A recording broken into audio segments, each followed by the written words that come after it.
Hello, this is Matt on the Moon Lambeau channel, damn it. And I've got a few stories for you in this latest hot jam. Something fantastic has happened. Another cryptocurrency exchange has relisted XRP after moving it after those little asshats at the SEC decided to charge Ripple, claiming that they sold XRP as a security, claiming that XRP itself is a security. So that's stupid. So I'll be sharing with you the specifics on that. And also, can I just say that when Brad Garlinghouse, Ripple CEO Brad Garlinghouse, when he drops a hint, maybe we should freaking pay attention, because I'll tell you what, a Ripple IPO, oh, it's going to be coming, son. And also, how about this? I just found this genuinely fascinating. Nothing to do with Ripple and XRP, so I'm going to save it for the end of the video. But whoa, wait till you hear the specifics on this. It's a piece from the Daily Hodl. FBI arrests man accused of running $335 million Bitcoin money laundering service. Wait till you hear how long it's been going in the specifics. It is truly something. But before I go any further, I do want to be clear that I do not have a financial background of any kind. I am not offering financial advice, and you definitely should not buy or sell anything because of anything I say, alright? I'm just an enthusiast who makes YouTube videos as a super duper fun hobby about Ripple and XRP and crypto and unicorns. That's pretty much it. But you're here for that hot unicorn news action, aren't you? I know you like to come here. It's what the people clamor for, my friends. So here's the headline from Crypto News Flash. Ripple counts another big win as FIMEX moves to relist XRP. And by the way, is it just me that when I read that company name FIMEX, which is PHEMEX, am I the only one that thinks of phlegm, like phlegm, like you're coughing up phlegm, like Flimex? I'm just saying, like, if it were me, I might have named my cryptocurrency exchange something that didn't sound like phlegm. But then again, what the hell do I know? I run a YouTube channel and I call it Moon Lambeau, and that's freaking stupid. So what the hell? What can I even say? Anyway, FIMEX. I'm just going to call it Flimex for the duration of this video. Flimex, one of a number of exchanges that delisted XRP after the SEC filed a suit against Ripple, has announced it is relisting XRP. Afraid of the repercussions that would result from a U.S. court ruling XRP as a security rather than a token, a majority of U.S.-based exchanges, and a few abroad, delisted XRP. The move led to an XRP price plunge at the time, but prices have since recovered. The exchange, founded by former Wall Street traders and investors, made the announcement in a blog post in which they further introduced 8 other spot trading coins. And they're on your screen. I'm not going to read them, though. It doesn't matter. So why relist XRP now? When it delisted XRP, Flimex stated that the action was motivated by the SEC's lawsuit against Ripple Labs, Inc., and the resulting actions by a number of other exchanges. In its relisting, the exchange has said that there has been high demand. Just a couple of weeks ago, the XRP community began a vigorous campaign on social media urging all crypto exchanges to relist XRP. With a huge following, the campaign gained great traction. Is the social media campaign getting to exchanges? It might very well be. Additionally, with prices in recent weeks performing exceptionally and volume growing 5-fold in the first 2 weeks of April, exchanges are missing out on huge profits. Yeah, I'm skeptical of the social media the presence being what's doing this. Can you imagine this? Think about this. So you've got what you deem to be a reputable legal team. They advise you to for legal reasons, just to be safe, to halt trading or delist XRP, whatever the case may be. So let's just say halt the trading. Okay. It's an abundance of caution. Maybe you would have been fine not doing that, but maybe it's the prudent thing to do if you're running a business. And then a bunch of people all up on the internet start complaining about it. So rather than do what they think is legally prudent, rather than that, they're going to cave to the pressure from some people on Twitter and start listing XRP again. What the hell kind of legal team is that then? Like, come on, do you really think that's what happened here? I don't. I think what's happened here is the legal team has been, just like everybody else, tracking what's happening, seeing the developments, getting new evidence, and realizing, okay, suddenly doesn't look as risky to list XRP. Now, additionally, consider this Flimex exchange, they are not in they're not in the United States. So we've yet to see a cryptocurrency exchange resume trading of XRP, including trading in the United States. And so I've been saying, it's not that I want this to be the case, but I have been saying this whole time, I don't believe you will see the likes of like Coinbase or Binance US, pick your US-based cryptocurrency exchange. I don't think you're going to see any of them resume trading of XRP until there's either a settlement or a finality in terms of adjudication of this case.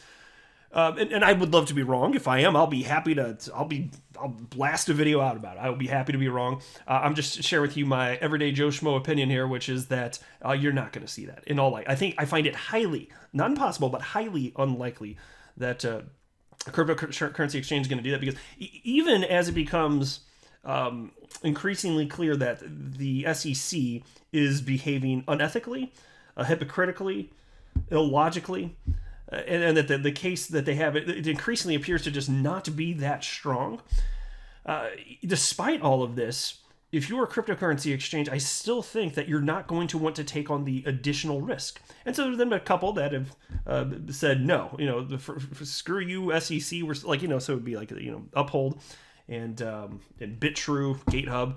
And look, I respect them tremendously for going against the grain on this, but I also don't blame any of the exchanges that have halted the trading of XRP, because why blame them? Blame the SEC. They're the ones that caused all of this nonsense here. And so I went to this Flimex website here.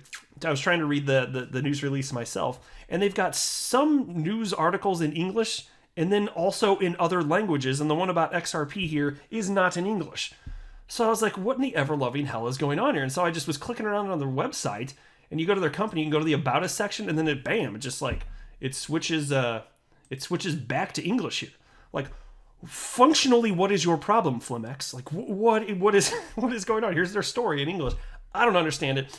So I was looking around the internet, and I found a website called Crunchbase that says that they're based out of Singapore. But either way, this isn't impacting United States citizens directly in terms of availability of trading XRP, but it's still a positive development. It's things heading in the right direction. All right, and then there's this. You guys remember this headline? This piece is from CoinDesk. This is from January 24th of last year, 2020. Ripple's Brad Garlinghouse hints firm may seek IPO within 12 months. Now, as far as this goes, frankly, I think outside of two big things happening, outside of those two things, I think that Ripple today, as I record this, would be a publicly traded company right now, if not for two things. Number one, and this impacted all sorts of companies in the world over, and not even specifically in crypto, but it's the global pandemic. That really that put plans in terms of for pretty much any company that was thinking of going public. It's just like tap the brakes. So number one right there. Then the next one's not going to be surprising you at all. Obviously, with the SEC going after Ripple, that's no longer a priority. Plus, the SEC has to approve of them going public anyway. Do you think that would happen with the current uncertainty surrounding XRP's legal status? Of course not. But I do believe that outside of that, you actually would see that today. So here's the headline from Investor Place. Ripple IPO? Mega XRP shareholder says crypto company plans to go public. So look, my friends, it is indeed just a matter of time. It is coming. I feel very strongly about that. So check this out. Ripple may still be planning for an initial public offering, IPO for short, even as it deals with a lawsuit from the U.S. Securities and Exchange Commission. At least that's what SBI Group CEO Yoshitaka Kitao believes. He said as much during an earnings call with investors. The CEO said that Ripple is just waiting for the legal battle with the SEC to reach a conclusion before it moves forward with IPO plans. And so I've been speculating about that for some time, and it's nice to hear it from Yoshitaka Kitao. This is a key partner of Ripple, mind you.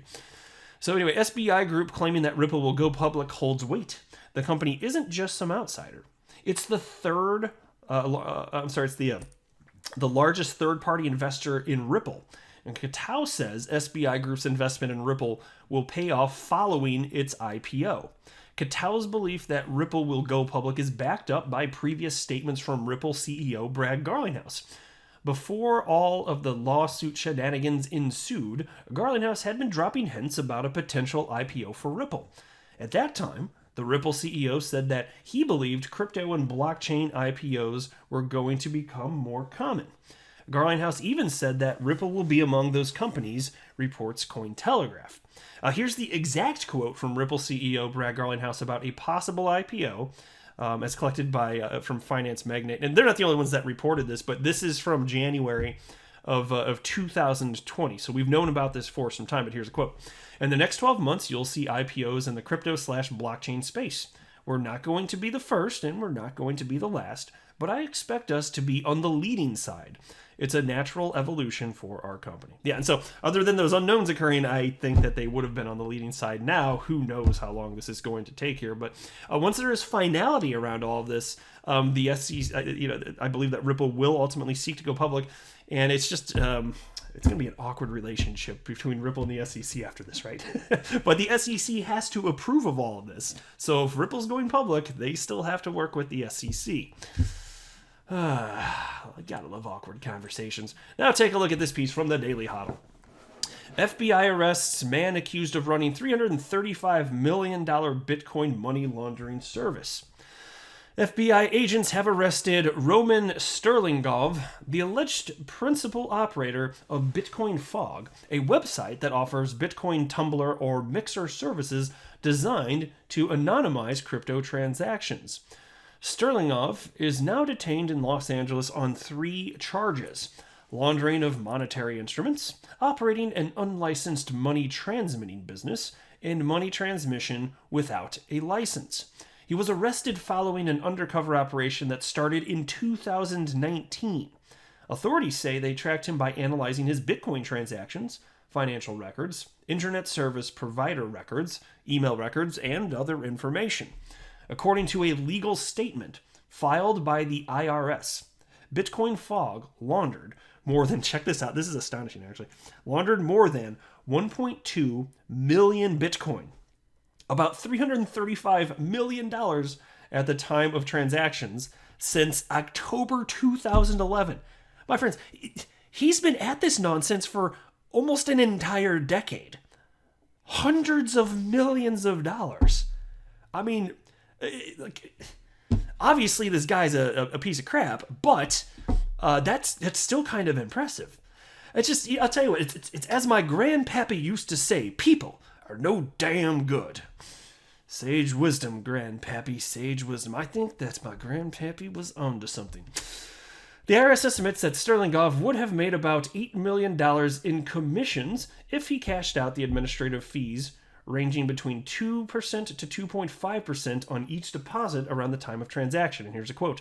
Due to the significant increase in value of Bitcoin over the course of Bitcoin Fog's operation, from a low of approximately $2, oh my God, isn't that early, shortly after Bitcoin Fog launched in fall 2011, to a current value of $50,000, Sterlingov has been able to reap significant appreciation from his profits that were kept in Bitcoin.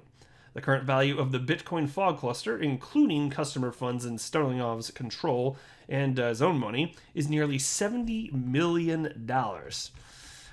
Holy hell, man. It makes you wonder, like, how many other huge operations that we haven't yet heard of are like, they're functioning right now, and we're just going to hear about them in the news in the coming months and years. This is truly astonishing, though. Like, people, man. I just, with some, like, you have to be, like, kind of intelligent to pull off something like this. And so if you are, couldn't you do something with your life that's functionally productive? Because now you're just going to be in jail for a long freaking time. They don't say in the article how long he might potentially be facing if found guilty on all these charges, but suffice it to say, a very long time, wouldn't you think here? It's just astonishing. And so in the Bitcoin blockchain, it is not anonymous. And things can be tracked, so they do what they could here to try and mask stuff, but you done got found out, son. Just saying. All right, I'll go ahead and wrap up there. I am not a financial advisor. Do not buy or sell anything because of anything that I say or write. That would be a very, very, very bad idea. Until next time, to the moon, Lambo.